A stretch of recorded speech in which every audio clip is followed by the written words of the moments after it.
Welcome to Sister Talk. I'm here with two of my sisters, and we have 6 sisters all together. I'm Danita Sperling.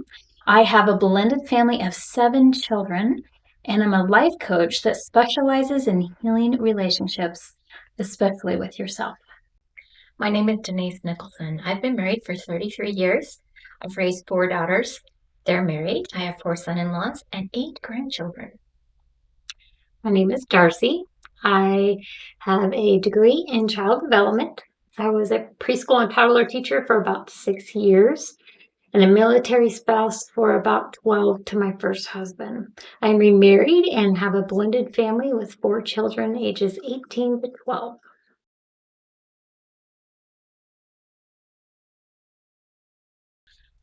Today, we're going to have a discussion on the question, how to find more joy in motherhood.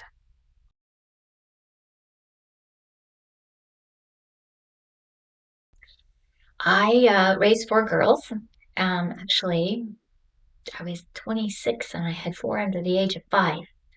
So as you can imagine, that was kind of chaos at times, but I enjoyed it.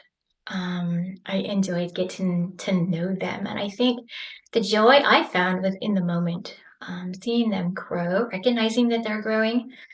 Sometimes they have meltdowns, but every meltdown is a growth experience. And when you look at it that way, then you can kind of see them grow and enjoy it in the moment.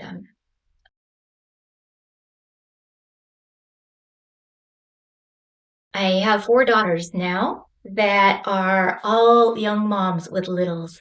And one of them shared that she remembers her daughter learning how to make sounds from the letters, and that was so hard.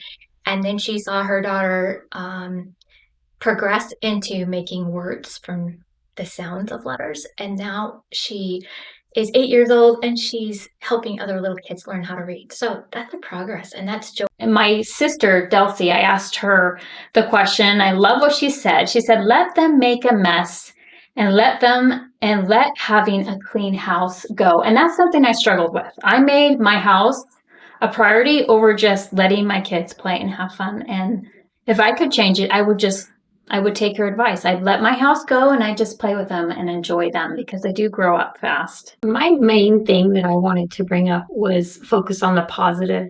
So you may have an absolutely horrible day, and this is what helped me, is I used my social media or whatever to my advantage. At the end of the day, I would try to write something positive or silly that the kids said that day. I like that idea. And it was just so uplifting as a mother because there are some really tough days.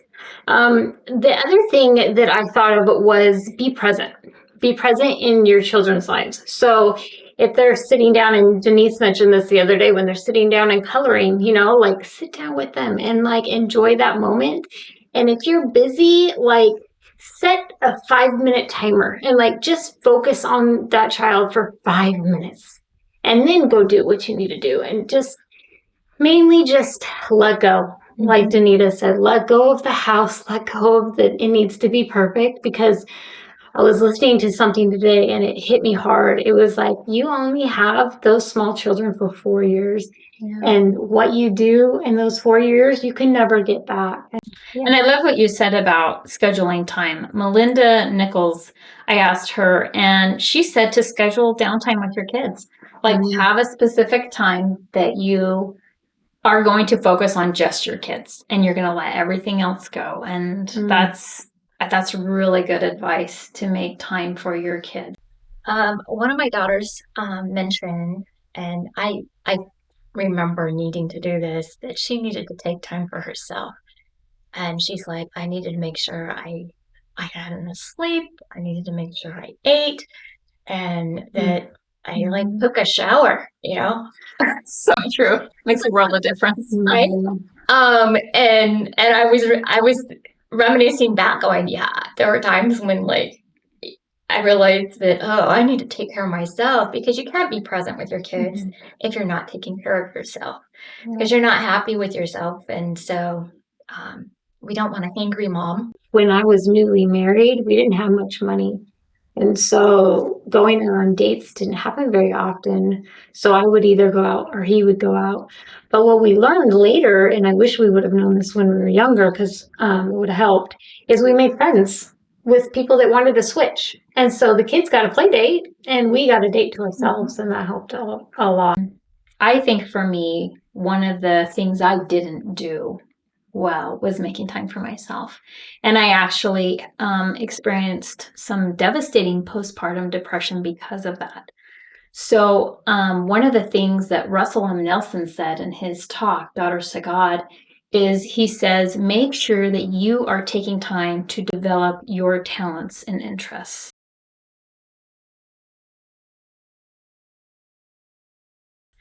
And I think that's really important. I remember as a young mom talking to this other mother who had a son who had a disability, and it was huge responsibility. And I know that that is hard for moms to take on, but she actually seemed so happy. And I wondered what it was that helped her to have that balance in her life. And she told me that once a week she went out and did something that she was interested in, and her husband stayed home with her son. And it helped her to get through the rest of the week, is having that time to herself.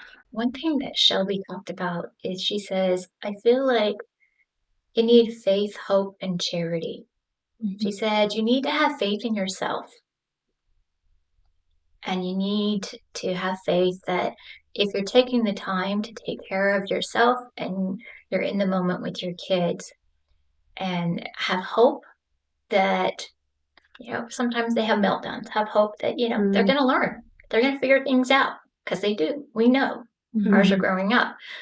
And charity is the love of Christ. So you need to love your kids like the Savior would love your kids. Yeah. Faith, hope, and charity. I remember as a young mother receiving a blessing, and when I received a new calling, and in the blessing it said, you are doing so much better than you realize. And I think we are. We just don't give ourselves credit, and we suffer from mom guilt. And I love what Russell M. Nelson said. He said, there is no one perfect way to be a good mother. And so mothers, stop being so hard on yourself. Notice, like you said, the good in your life, and stop beating yourself up, and remember that being a mother is going to be hard sometimes, and that's okay. I didn't realize what a privilege it was to be a stay-at-home mom until I became a single mother. And it's probably going to bring tears to my eyes because I didn't realize what a privilege I had to have those moments with my children. And I wish I would have fully understood what a treasure that was. Because when I became a single mother, I had to work full time to pay the bills and to take care of my children.